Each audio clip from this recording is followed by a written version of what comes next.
Hello and welcome to Lurcher Gallery. We shall be doing a painting tutorial today where we shall be painting a Nerf gun. Now with this type of Nerf gun it only has the plunger at the back, so you'll want to pull that out first and then you want to spray coat it with a nice matte black undercoat, like so. There. Magic. Once you have it spray painted black, you'll want to select your first colour and get your brush. We're going for copper for the first colour here. Now I'm using copper on all the places where it would have been orange, because that way if it flakes it doesn't show up as much, it hides a few sins. And also I'm using it first because it's going in all the little awkward, out of the way, hard to reach places, in through all those holes, so you want to get that painted first before you start doing all the neater stuff around, otherwise you'd never be able to get in there. Give it a nice coat over. I mean, with other Nerf guns, if it's got like a slide, you'll have to spray it and then either dismantle it to spray it, or you can cock the slide back and hold it with an elastic band and then spray to get the underneath bit as well with the second spray. All depends whether you want to take the gun apart. Sometimes it's just easier just to paint it. Get in the trigger here. And get a good coat all on. I like to make sure that we keep the grain going in the same kind of direction, but you can slap it on to begin with and then neaten the grain afterwards. And get into the little awkward spots like this one here. And that tiny hole there. There's several on this gun. You need to make sure you do all the little bits you want to, and it's up to you how far you want to go. You can do more detail, you can do less detail. It's all down to personal preference and, well, how long you're willing to put into it.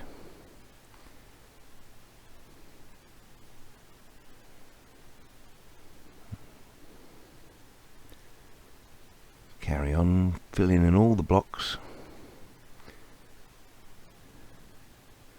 It's also deciding which bit you want to paint which colour. A lot of the time I'll look at the existing contrast of colours that the gun has and kind of work through with those and see what kind of works well with it. Likewise, if you're doing gold on top of yellow, then if it scratches it doesn't show as much, that sort of thing. And then in Blue Peter style, so that we don't have to wait whilst this one dries, I have another one prepared.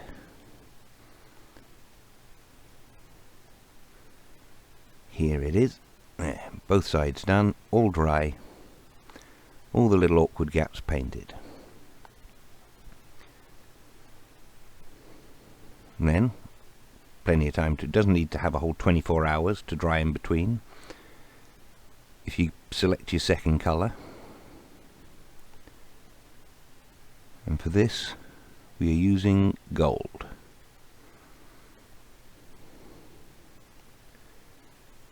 And again, make sure you know which bits you want to paint as gold. You've got to be neater with the second coat, because you've got to make sure that you don't mess up anything you've already painted, and any much overspill onto something else is always a little more awkward to paint over, but you can get away with a bit. Sometimes if the paint's not so good, you need to do a second coat after it's kind of semi-dried. That's a rubbish brush. Retire that one. Stick with the original smaller brush. But yes, sometimes you have to get a good couple of coats on just because it doesn't want to cover so well. It'll depend on the how shiny the plastic is to begin with. Sometimes you need to sand it a little bit before you spray it just to make sure it grips. Certain Nerf guns have plastic that's just too shiny for the paint to stick. And for this one we're going to do the whole top half and front in the gold, and we're going to leave the handle and the trigger guard for silver, and then obviously the cloth bit we'll do in a different colour. But it's all personal preference, what paints you got, what colours you want to paint it, or if you're going for any particular theme for your outfit, or design. Get all the grain in the same direction, and then, much as we did before, we'll bring in a pre-painted one. So here we've got all the gold painted. Tried to be neat, but you can see little bits where it's come over here and there, but doesn't really make much difference. It'll all be hidden when we do the washer later. And now we're using silver. Get it in focus. And much the same as we've done with all the others. Obviously you make sure you clean and wash your brush in between, so you're not getting a mix of colours. And then you go and apply your third colour. I generally like to do two main large block colours and a third colour which just kind of highlights certain points, like the copper is in this one. I mean, obviously if you've got like a wooden hand grip, or with this you've got cloth, you'll have other colour added in. Likewise, when I'd said about as detailed as you want, if you wanted to do inside the handle and paint the screw also in copper or also in gold, or the little screw at the bottom, then you could add in, or any number of other little bits across the top bodywork that we have gold here. You could add in little copper bits, or all down to you and how much time you're willing to put in and how neat you want to be.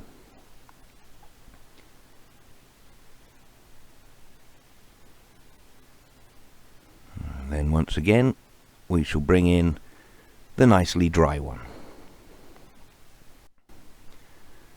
and then we shall paint up the handle. Now for that colour I shall be just using white.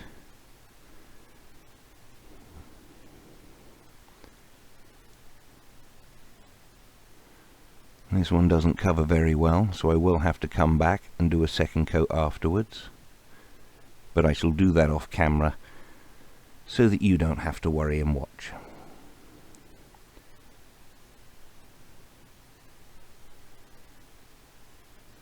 I mean, more the technique is the armour wash. This is just blocking in.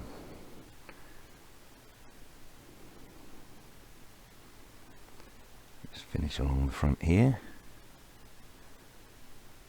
Try and be as neat where it joins up with the other bits as possible, and then you can just slap it on again in the bits in between, but once again trying to keep all with the grain going in a similar direction,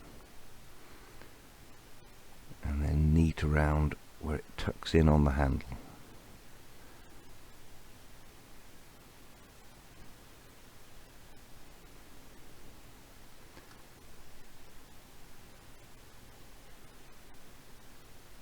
And then once more, like Blue Peter, we shall switch it out for one I did earlier, like so.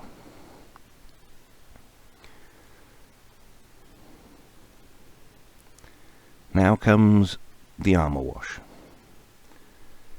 Now for this part you'll need to get yourself a little pot with some water in it, and you'll need some black acrylic paint.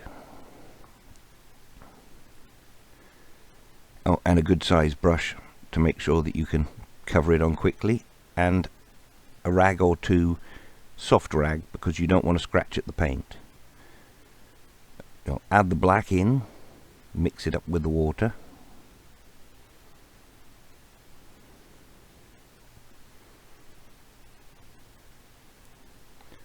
Probably used a bit too much water here, so we'll add a bit more black. Can always use it on another gun.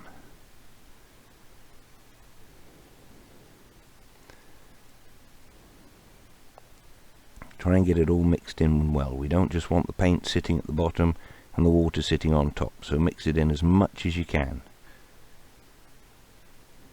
Probably still a bit watery, but it'll still do for the purpose. You can make it a thicker or a waterier mix depending on whether you're wanting it darker or less of an overall effect on the gun to begin with.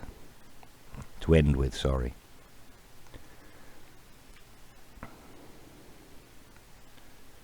Right, and then you shall just get your rag ready.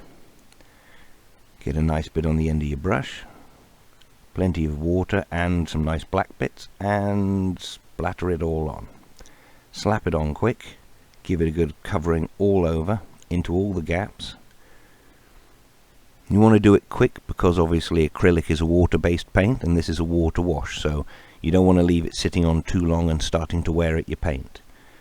I always recommend for people to have left the gun that they've painted a full 24 hours before starting a wash, just to make sure that the paint is as dry as it's going to be. And then as soon as it's been all applied on one side, quickly get your soft rag and dab and rub and clear it off. Try and get rid of all of the main watery bits, and you're left with little bits sitting in edges here and there, like you get when you have an old gun that's been cleaned or been oiled. It's always in those little corner pieces you can't get to. And it also darkens the overall colours that have been put on, just to give it that more aged look, slightly more worn. Give yourself a clean up afterwards, because this is always a messy step, and there's always little pools of water, so you'll dry one side, paint the other, and you'll inevitably go back and find little pools of water starting to drip out on the first side that you did. So you have to go check over it a few times after you've finished doing both bits. The other side is much the same. You slap it on nice and good, get it all covered, especially all around the edges and the sides and into those little gaps. This is why you need a couple of old tea towels or soft rags, because otherwise this can be messy. And be prepared for your hands to get messy unless you want to wear latex gloves, or I haven't here, but I don't mind. It's acrylic based, it'll wash off.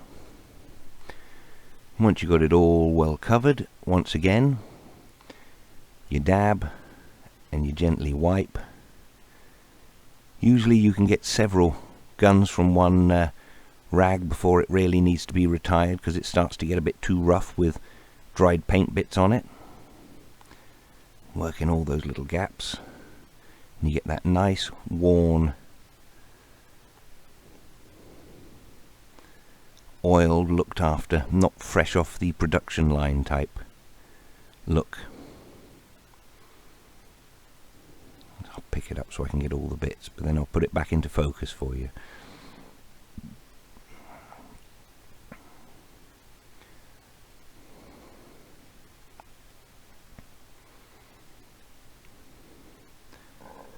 And that is the overall effect. Like I said, there'll be several bits for the next minute or so whilst you find bits you've missed.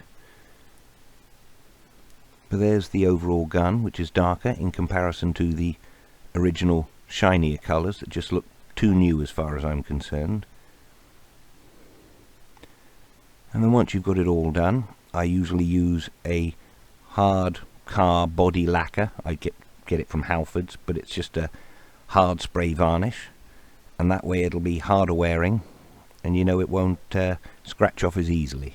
Obviously, if you're handling it lots, the pull out bit at the back or the slide or the trigger always end up more worn, but you can retouch those up easily enough.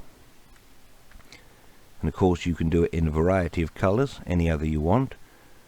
I've done another one here from the various ones I was doing with a with a red hand grip. And of course, once you've got the painting done and it's dry, release the slides so that you're not ruining the springs. But we're doing these more for costume look, not worrying about having them for firing. Thank you very much, and hope to see you again next time.